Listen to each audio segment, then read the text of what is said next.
They're being called the strongest UN sanctions to date, but only time will tell how effective they'll be in curbing the regime's nuclear ambitions. While they're expected to deal a blow in the long term, most North Korea watchers say the new set of sanctions are ultimately not enough. Connie Kim has the analysis. The UN Security Council has adopted its 9th sanctions resolution on North Korea, being dubbed the strongest to date. But whether these punitive measures will be effective in curbing the regime's nuclear ambitions is up in the air. This comes as members of the UN Security Council failed to agree on the initial draft of a complete oil embargo. Instead, imports of both refined and crude oil will be capped at 8.5 million barrels a year.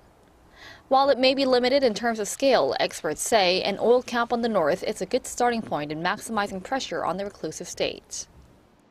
For a poor country like North Korea, which is heavily dependent on the outside for oil, which is mostly used for transportation purposes, the new measures will represent a reduction of only 25% compared to the previous amount, but still it's going to make an impact in my view.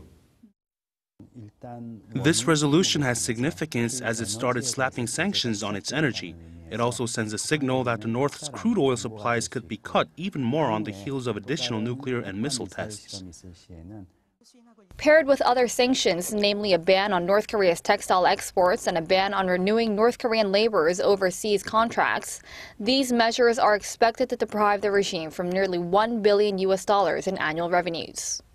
Nonetheless, most North Korea watchers in Seoul raise skepticism over whether the set of sanctions will be enough in preventing the regime's further provocations. They forecast Pyongyang will push ahead with its goal of developing an intercontinental ballistic missile, topped with a nuclear warhead capable of reaching the U.S., while Washington will continue to compel North Korea to discuss denuclearization. Connie Kim, Arirang News.